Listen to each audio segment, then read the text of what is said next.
So magandang hapon po sa ating lahat and happy Sabbath. So tumutik lang po mga igsoon na magtagalog lang po ron kay nahirapan ako mag-Bisaya. So gusto ko pong ibahagi sa oras na ito is patungkol sa our present duty. Sabi sa 1 Peter 4 verse 10, as every man hath received the gift, even so minister the same one to another, as good stewards of the manifold grace of God. So dito mapapansin natin, tayong lahat binibigyan talaga ng Panginoon ng kanya-kanyang gawain o kanya-kanyang kaloob bilang mga tagasunod ng ating Panginoon. Bawat isa sa atin may mga gawain tayo na dapat nating gawin at maging magagamit ito para sa ikalalago ng biyaya niya sa atin at higit sa lahat para magpatuloy tayo sa gawain. So, nawa itong mga kaloob na binigay sa atin, bawat isa sa atin, ay hindi po natin sasayangin o hindi natin parang gagamitin sa sariling interest, kundi ito po yung lalago sa atin sa pamamagitan ng biyaya. Ito din po yung gagamitin ng Panginoon kung willing din natin gamitin ito sa Kanya. Sabi sa Ecclesiastes 12 verse 13, let us hear the conclusion of the whole matter. Fear God and keep His commandments, for this is the whole duty of men. So, dito mapapansin din natin na yung tunay na gawain bilang mga tagasunod ng Panginoon, ano po ba yung dapat nating maipakita sa mga tao? So, lahat narinig na natin, matapos ang lahat ng karunungan, karanasan, ito po yung yung sulat ni Haring Solomon, yung pinakapunto niya dito is yung tunay na kabuluhan ng buhay ng tao ay yung matakot tayo sa Diyos at sundin po ang kanyang kalooban. Dahil, ibig sabihin po nito, magkaroon tayo ng banal na paggalang, pagrespeto, at pagpapasakop sa Kanya. So, hindi po basta-basta kapag nasa gawain ka ng Panginoon, at kung hindi tayo magpapasakop sa Kanya, is kung ang sarili pa rin natin ay ang nangunguna sa gawain ng Panginoon, madali lang tayo mapagod, madali lang tayo magsawa. Kung maaari, mabilis lang tayo mag-quit sa gawain na ito. Kaya nga, nais ng Panginoon, bago tayo sumabak sa gawain niya, ay kailangang ipasakop natin sa Kanya ang buong kalooban natin para kung ano yung Kanyang nais na ipagawa sa atin, ay magagawa po natin para sa Kanya. Sa Galatians 6 verse 5, for every man shall bear his own burden. So, bawat isa sa atin, meron tayong kanya-kanyang dalahin, kanya-kanyang pasanin na dapat nating dalhin, lalong-lalo na sa gawain ng Panginoon. Kaya nga, diba sabi na, casting all your burdens, cast all your cares upon me, for He cares for you, So, dito mapapansin din natin na yung burden na binigay ng Panginoon na pinagkaloob sa atin, o yung mga tungkulin, mga layunin na binigay niya sa atin, ay kailangan nating pasanin ng may kagalakan sa ating mga puso. Nagaya ng ating Panginoon na nung siya ay nandito sa lupa, ay kanya pong pinasan ang burden with sa pamamagitan ng tulong ng kanyang Ama, gaya sa atin ngayon na kung nasa gawain tayo ng Panginoon, huwag natin kakalimutan na yung burden na binigay sa atin ay pabigat, kundi ito po yung magpapagaan, magpapalago sa atin. Kaya kung bawat isa sa atin may kanya-kanyang pasanin, ay kailangan po itong lumago sa atin at kailangan natin gamitin sa gawain niya upang hindi po masayang yung mga pagkakataon na binigyan niya tayo ng mga kaloob. Sabi sa Testimonies Volume 5, page 9, our ministers are not doing their full duty. The attention of the people should be called to the momentous event which is so near at hand. So, mapapansin din natin dito na bawat ministro, o sinasabi dito na ministers, pero lahat po mga kapatid, walang exempted, na minsan hindi natin ginagampanan, hindi natin ginagawa yung pinaka-layunin natin, yung pinakagawain natin sa gawain ng Panginoon. Ngunit anong tawag dun, yung parang hindi natin ginampanan yung pinaka-buong lakas natin sa gawain. At maraming mga tao na kahit nasa loob ng samahan, na sa loob ng katotohanan, na nakakakilala ng katotohanan, wala sa kanilang isipan yung gawain, kundi nandun lamang sa mga mangyayaring yung tinatawag na momentous event, na yung parang sinasabi dito na yung tawag dun, yung matinding pangyayari na darating sa atin ngayon sa mundo natin. Minsan doon talaga nagpo-focus, lalong-lalo na yung mga taong alam na alam yung mga doktrina. Ngunit sabi pa dito na the signs of the times should be kept fresh before their minds. Yung mga senyales na sa ating panahon ngayon, yun yung parang nagbo-bother sa ating isipan. Parang yun yung parang nagugulumihanan tayo na what if kung mangyayari ito, ay baka mawala ako sa paglilingkod sa Panginoon. The prophetic visions of Daniel and John foretell a period of moral darkness and declension. But at the time at the end, the time in which we are now living, the vision was to speak and not lie. When the signs predicted begin to come to pass, the waiting, watching ones are bidden to look up and lift up their heads and rejoice because the redemption draweth nigh. So nawa, yung binigay sa atin na gawain ng Panginoon, doon po tayo mag-focus. Huwag po natin siisipin yung mga mangyayari pa lang, yung mga mangyayari sa mga huling araw. Kasi minsan yun yung nasa focus natin, kinakabahan tayo paano maghanda sa mga huling araw. Ngunit, sinasabi dito na ipinapakita sa atin na yung prophetic vision ni Daniel and John sa atin. Binigay sa atin yung mga hula na ito, hindi para tayo ay matakot, kundi para tayo ay maihanda, mas gampanin pa po natin o gawin natin yung ating gawain ng may katapatan at ng buong puso na paggawa. Kaya nga sabi dyan na the waiting, watching ones are bidden to look up. Huwag po tayo ma-discourage dahil nangyayari na po yung parang kinakatakot natin. Because yung nais ng Panginoon na yung mga bagay na yan na nangyayari sa mundo natin, gamitin po natin itong parang inspirasyon dahil ang ating kaligtasan o ang ating pagpagligtas ay darating na. Sabi dito, the present duty of every true child of God is to wait patiently, to watch vigilantly, to work faithfully until the coming of the Lord, that we may be prepared for the solemn event. So, bawat isa sa atin, ito yung katanungan. Nagiging tapat po ba tayo sa gawain na binigay sa atin ng Panginoon habang tayo naghihintay sa Kanya ng may mapagpakumbaba, na may kasigasigan, ng may katapatan hanggang sa pagparito ng ating Panginoon? Sabi pa dyan na the characteristics of the true followers of Christ, the perfect man in Christ Jesus, will be manifested in working, watching, and waiting for the Lord. So, habang po tayo naghihintay sa pagparito ng ating Panginoon, hindi lamang tayo parang naghihintay lang na walang ginagawa. Bagkus ang nais ng Panginoon na habang tayo naghihintay sa Kanyang pagparito, ay kailangang may gagawin tayo. So, ano po ba yung dapat natin gawin? Now, yung pinaka-first duty natin. So, sa mga simpleng bagay, kung tayo nagiging tapat, di ba? So, magiging tapat din tayo sa gawain na binigay sa atin ng Panginoon. He will not be wholly given up to contemplation and meditation, or be so engrossed in some busy works that he will neglect the exercise of personal piety. But in the symmetrical Christian, personal devotion will be blended with earnest work, and the follower of Christ will be not slothful in business, but fervent in spirit, serving the Lord. So ito na po yung pinaka-punto sa atin ngayon na habang tayo gumagawa sa gawain ng Panginoon, kailangan connected pa rin tayo. Yung personal nating pakikipag-ugnayan sa Kanya ay hindi po mawala.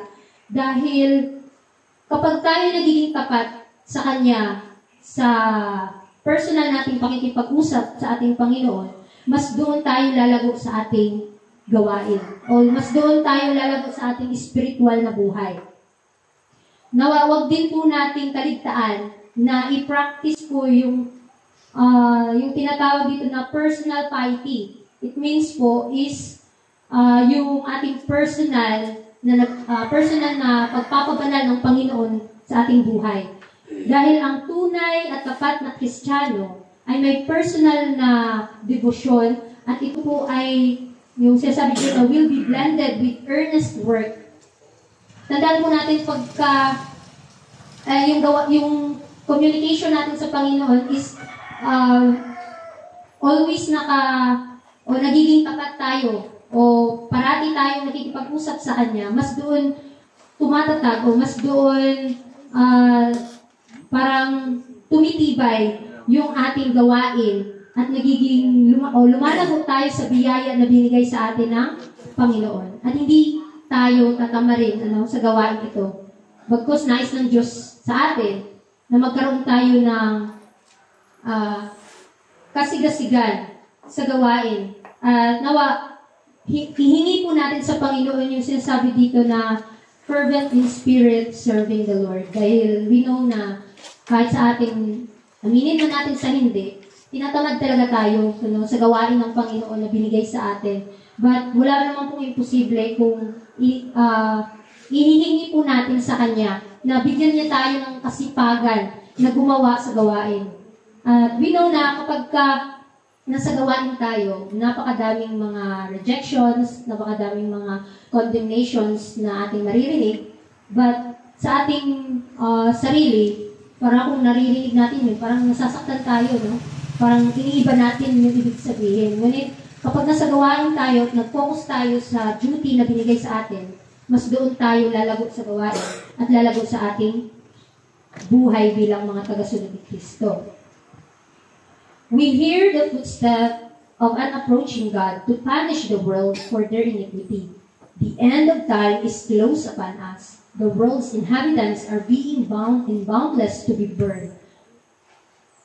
So, naririnig na po natin ngayon, madami na po tayong nalalaman na katotohanan regarding sa mga pangyayari sa sanlibutan na nais na po ng Panginoon na tayo po'y maihanda sa mga huling araw. At yun na nga, nalaman na natin yung papalapit o yung mga sinyales na napakadapit na po darating ng ating Panginoon. The end of time is close upon us. No? So, ano po ba yung dapat natin gawin habang tayo o habang natin naririnig na papalapit na yung Panginoon? Ano po ba yung dapat kong gawin? May mga kasalanan pa ba akong kinikimkim ng aking sarili at hindi napatawad ng Panginoon? Kasi nga, di ba, minsan nahihiya tayo. So, sabi dyan na, shall you be bound up with the tares? Do you realize that every year, thousands and thousands and 10 times 10,000 souls are perishing, dying in their sins? The plagues and judgments of God are already doing their work, and souls are going to ruin because the light of truth has not been flashed upon their pathway. Ito po yung nakakalungkot isipin, na tayo nakakaalam ng katotohanan, hindi po na agad natin naipapakita sa ating buhay. Kaya minsan, na-failure po tayong may bahagi ito sa mga tao. Kaya nga sabi dyan, pahihintulutan po kung ba natin na habang tayo ay busog na busog sa katotohanan, may mga taong namamatay araw-araw, libo-libo po ang namamatay na hindi nakakaalam ng kaligtasan.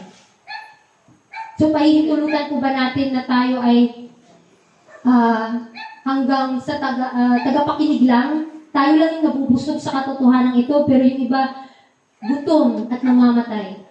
Kaya nawa, ihingi po natin sa Panginoon na magkaroon tayo ng kasipagan, no? na ma-apply na po natin sa buhay natin yung karakter ni Kristo, which is, yun na lamang po yung hinihintay ng buong langit para po siya o ang ating tagapagligtas ay darating. Dahil alam natin na nalalapit na po yung salot na babagsak dito sa mundo, ang hatol ng Panginoon sa atin, dito sa mundo. So, ano po ba ang hatol ng Diyos sa atin? So, uunahin po ng Panginoon yung kanyang bayan. Uunahin niya tayong hatulan. So, Nawa, maipakita natin sa ating buhay bilang mga tagasunod ni Kristo yung katapatan. Yung meron tayong sinasabi doon na fervent spirit serving the Lord. Na hindi po tayo magsawa na mag-aral. Kasi the more tayo nag-aaral ng salita ng Panginoon, the more na din tayong parang hindi ka makontento. Yung nauuhaw ka parati sa kalooban o sa katotohanan na mapalad na yung nauuhaw na. Kasi sila pabubusugin, sabi nga ng ating Panginoon. So nawa, ipanalangin din natin sa Panginoon na yung katotohanan na ating nalaman ay maipakita na po sa bawat isa sa atin. Mahirap man, pero sabi nga nila, di ba? Sabi nga ng ating ng salita ng Panginoon na sanctification is a lifetime obedience, is a lifetime process. So, minsan na-failure tayo, minsan nadadapa tayo, na-discourage na tayong maipakita o ibahagi sa mga tao yung katotohanan. Pero nais ng Panginoon sa atin na magpatuloy. Dahil habang meron pa tayong pagkakataon, bibigay niya sa atin yung napakalaki pang gawain na malapit nang matapos dito sa mundo. God will call you to account for your stewardship. So, tinatawagan tayo, bawat isa sa atin, maliit o malaki man ang ating gawain sa Kanya, ay meron po tayong pananagutan sa Diyos kung tayo po ba ay nagiging tapat dito.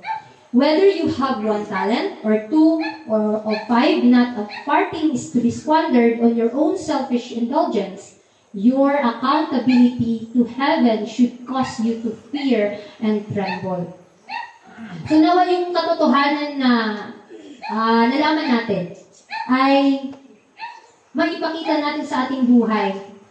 At sinasabi dyan na yung mga talento na binigay sa atin, o pinagkaloob sa atin, may isang kusing ay hindi po natin dapat sayangin o aksayahin para lang sa ating pansariling layaw. Minsan ginatago natin, natatakot tayong ipakita na maging masigasig sa gawain kasi napakakunti lang yung talento ko. No, itatago ko na lang to, baka kasi kung gagamitin ko tong talento ko, hindi ko magamit sa tama, tapos wala na rin silbi. So yun nga minsan yung nasa isip natin na parang natatakot tayo. But sabi dito, your accountability, yung ating pananagutan po sa langit ay dapat po magdulot sa atin ng takot at panginginig. No? Alam natin yung katotohanan, kailangan hindi tayo mapakali na ibahagi sa iba. No? Sabi ba dyan na the decisions of the last day turn upon our practical benevolence. So yung ating desisyon, lalong-lalo na paano maihanda ang ating mga sarili para sa nalalapit na pagparito ng ating Panginoon, ay nawa ay ito po'y nakabatay sa ating practical na buhay. Na mahirap po para sa atin, no, sa sarili natin, minsan nagre-reason out pa tayo. Ang hirap namang sundin yung kalooban ng Panginoon. Pero kapag binabasa pala talaga natin, wala pong imposible. Tutulungan niya po tayo na magawa ito. Ngunit, minsan, yung nag-hinder sa atin, yung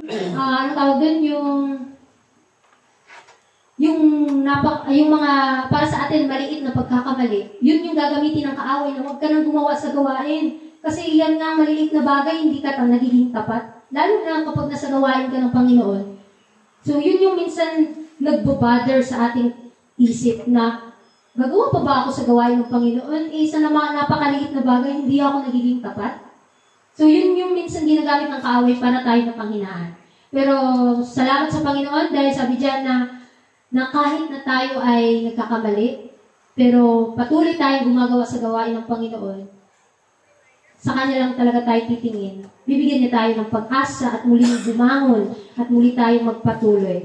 Sabi dyan, the decision of the last day turn upon our practical benevolence. Christ acknowledged every act of benevolence as done to Himself. So, gaano man kaliit o kalaki yung gawain natin sa araw-araw, tuwing Sabado, at sa mga gawain na binigay sa atin ng Panginoon, kapag ginawa natin ito ng may katapatan, ano yung ginawa natin? Ito yung parang sinasabi dyan na has done to Himself. Parang ginawa na din natin sa Kanya. Kaya, ipanalangin natin sa Panginoon na magkaroon tayo ng katapatan. Magkaroon tayo ng pag-iisip na gaya ni Kristo, no? At tinatanggap po ni Kristo, sabi dyan, tinatanggap niya po yung bawat gawa na may buong pusong paggawa sa pamamagitan ng ating kalooban para sa Kanya. To be educated and trained, the presidents of our conference and others in responsible positions have a duty to do in this matter, that the different branches of our work may receive equal attention. So, napakahalaga po yung pagsasanay na ma-educate po tayo, maturuan niya tayo ano yung dapat nating gawin sa gawain na ito. So, sinasabi pa dyan na yung bawat tao o the presidents of our conference and other responsible positions, yung may mga meron silang katungkulan na gawin yung mga gawain ito, ay may tungkulin o meron silang gampanin na gawin ito sa bagay na ito upang sinabi dyan na the different branches of our work may receive equal attention. So, maliit o malaki man yung gawain natin, sa gawain ng Panginoon, ay sa harap ng Panginoon ay pantay-pantay lang tayo. Maliit man o malaki, hindi natin titingnan na ang kunti lang ng nagawa mo. Tagahugas ka lang ng pinggan o ano man yung mga nagawa mo sa pag-medical missionary. Parang isip natin napakaliit ng nabagay. Pero sabi dyan, makakatanggap po tayo ng patas lang. Canvassers are to be educated and trained to do the work required in selling the books upon the present truth which the people need. The youth of today are a sure index to the future of society. So tayong mga kabataan, tayo po ay mga salamin sa hinaharap na lipunan. Ang tanong, as we view them, what can we hope for the future? So, ano po ba yung magiging resulta sa hinaharap? The majority of the fond of the amusement and averse to work, they lack moral courage to deny self and to respond to the claims of duty. Minsan ito yung nasa point natin, kasi bilang kabataan, aminin man natin sa hindi, mas gusto natin ng yung sinasabi dyan na mga kalingawan ba? No? Kaysa sa gawain na gumawa sa gawain ng Panginoon. Kulang po tayo ng moral courage. Ang hirap i-deny yung sarili natin para po mag-respond sa gawain ng Panginoon. Pero ito nga, kapag nasa gawain ka, nais ng Panginoon na ipagkaloob natin yung ating mga sarili sa Kanya dahil hindi natin madi-deny yung sarili natin kung hindi si Kristo ang maghahari dito. Sinasabi pa dyan na they lack moral courage to deny self and to respond to the claims of duty. Minsan tinatamad pa tayong gumawa. Aminin man natin sa hindi, Pero minsan, kapag nasa gawain ka na, kung ano yung nasa harap mo, gagawin mo lang kasi may nakakita sa'yo, ganyan. Pero in reality pala, darating din ang panahon na wala nang titingin sa'yo. Ang Panginoon na lang ang titingin at bigay sa atin o siya na lang yung magsasabi sa atin na gumawa ka na sa gawain. Hindi na siya gagamit ng ibang tao na sabihan tayo na gumawa sa gawain. So, ang ibig sabihin, huwag na po natin hintayin na may gagawa sa gawain, bagkus kung ano yung nasa ating harapan, gawin na po natin. If the appetites and passions were under the control of reason and religion, society would present a widely different aspects. So ito po yung ginagamit ng kaaway para mahinder yung gawain ng Panginoon. Napakalawak pa ang gawain, pero kakaunti lang yung gumagawa kasi mismo yung mga gumagawa, tinatamad pang gumawa. So ano na po magiging resulta sa mga huling araw? Minsan, mas nagpo-focus pa po tayo sa kahinaan natin, kaya nabobother tayo sa gawain, So, sabi dyan, God never designed that the present woeful condition of things should exist. It has been brought about through the gross violation of nature's law. So, itong pagnanasa ng tao, minsan yun yung parang mas pinapaboran pa natin kasi gusto ko to. Kasi mas priority pa natin yung sarili natin kaysa sa gawain ng Panginoon. Kaya nga nasisira na yung bigay sa ating kalusugan, sa paglabag sa mga batas ng kalikasan, at higit sa lahat, yung kalooban ng Panginoon. Kaya wag po natin pahintulutan, wag natin sasayangin yung biyaya ng Diyos na binigay sa atin. Kasi hindi naman niya tayo ilalagay sa posisyon na yan kung hindi tayo karapat-dapat. So, paano po ba tayo maihahanda ng Panginoon sa nalalapit na kapighatian? Preparation for time of trouble, houses and lands will be of no use to the saints in the time of trouble. For they will then have to flee before infuriated mobs, and at the time their possessions cannot be disposed of to advance the cause of present truth. So, lahat ng mga bagay na ginagampanan natin, minsan nakapokus pa tayo paano yumaman, paano magkabay, paano magkatapos ng pag-aaral. Minsan yun din yung nagbabother sa akin eh. Kasi marami din nagsasabi sa akin na mas effective daw tayo maging missionary kung may natapos tayo. So yun din yung minsan nag-iisip ako na kailangan ko din palang magtapos ng pag-aaral para maging epektibo tayong manggagawa. Pero sinasabi dyan, houses and lands, ano man yung nalaman mong katotohanan, o ano man yung nalaman mo, yung ability mo na, o yung mga pag-aari mo, brother, yung mga pag-aari mo dito sa mundo, yung kaalaman mo, hindi yan magagamit sa mga huling araw. Sasabi dyan na, sa panahon ito, hindi natin magagamit ang mga bagay na yan, yung mga karunungan natin, sa pagsulong sa gawain ng katotohanan. Nawa kung i-present po natin yung katotohanan ito, ipagkaloob na po natin yung ating mga sarili sa Kanya. Anyway, napakasimpleng sabihin na gagawa ako sa gawain, magiging tapat ako sa gawain, pero kung nasa practical ka o nandyan ka na mismo sa gawain, minsan tatakbo ka na lang kasi natatakot ka sa magiging resulta nun. So, ang tanong bawat isa sa atin, magagampanan ko ba yung gawain ito? So, minsan yung nagdadalawang isip pa tayo na magpapatuloy ba tayo sa pagsasanay na yan.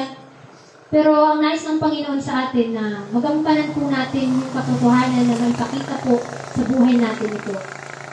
At nawa yung buhay natin ay maging gaya ni Kristo sa lahat ng aspeto. Sa last slides po, I was shown that it is the will of God that the saints should cut loose from every encumbrance before the time of trouble comes. So ito po yung nais ng Panginoon sa atin. Natanggalin na po natin yung mga pabigat, yung gumagambala sa ating daan. Lalo-lalo na tayo ay nalalapit na sa kapahamakan o nalalapit na tayo na mapapahamak na yung sanlibutan. Ano man yung mga pumipigil sa atin, ano man yung mga pabigat, kailangan mawala na yan sa ating landas. And make a covenant with God through sacrifice. If they have their property on the altar and earnestly inquire of God for duty, He will teach them when to dispose of these things. Then they will be free in the time of trouble and have no clouds to weigh them down. So, iingi po natin sa Panginoon, Lord, kung ito po yung nagpapahadlang sa gawain mo, tanggalin niyo po ito sa buhay ko. Minsan, gagamitin yung pamilya mo, gagamitin yung mahal mo sa buhay, para mahadlangan ka sa gawain. Kung ihihingi po pala natin ito sa Panginoon, tutulungan niya at tuturuan niya tayo para magampanan natin ng may katalinuhan, ng may katapatan ng gawain ito. At we know na nalalapit na po na yung time of trouble sa buhay, sa sanlibutan natin. Sinasabi dyan, then they will be free in the time of trouble. So wala nang pabigat. Hindi na mabigat sa loob natin gumawa. Kasi paano na lang parang nag-worry pa tayo sa mangyayari sa kapatid natin. Kasi yun yung nag-hinder sa atin sa gawain ito. Pero sabi dyan, He will teach them when to dispose of these things. yung mga bagay na yan, ano yung gagawin natin, ano yung magiging resulta kung nagpo-focus pa tayo sa mga bagay na yun. So, ang Panginoon na po ang bahala. Paano niya ito tatanggalin sa landas natin? He will teach them when to dispose of these things, then they will be free in the time of trouble and have no clouds to weight them down. So, para wala na pong magpapabigat sa atin at tayo po ay yung tawag doon na wala nang pabigat na hahadlang sa atin. Kaya sa ating presenting gawain ngayon, we know na lalapit na yung pagtatapos ng gawain ito, nawa makita tayo ng Panginoon sa kabila ng ating kahinaan. Makita niya nawa sa atin yung katapatan na gumawa sa gawain. Huwag na po tayong tumingin sa iba na minsan yun yung naghihinder sa atin na gumawa. Kasi yun, parang nakikita natin yung kahinaan ni kapatid. Parang nagiging, tawag doon, nagiging stumbling block siya sa gawain natin. Pero, ipanalangin natin sa Panginoon para hindi siya magiging pabigat kapag tayo ay gagawa sa gawain. Kaya, nawa, marami po tayong natutunan sa pag-aaral na ito at ipanalangin natin sa Panginoon na sa bawat gawain na binigay sa atin, ay maging tapat po tayo dito. At ipanalangin nga po talaga natin sa Panginoon na malakaran na po natin yung kanyang kalooban na magkaroon na tayo ng karakter ni Kristo. At yun na lang kasi yung hinihintay ng ating Panginoon para siya ay pumarito. Kaya muli, happy Sabbath po sa ating lahat.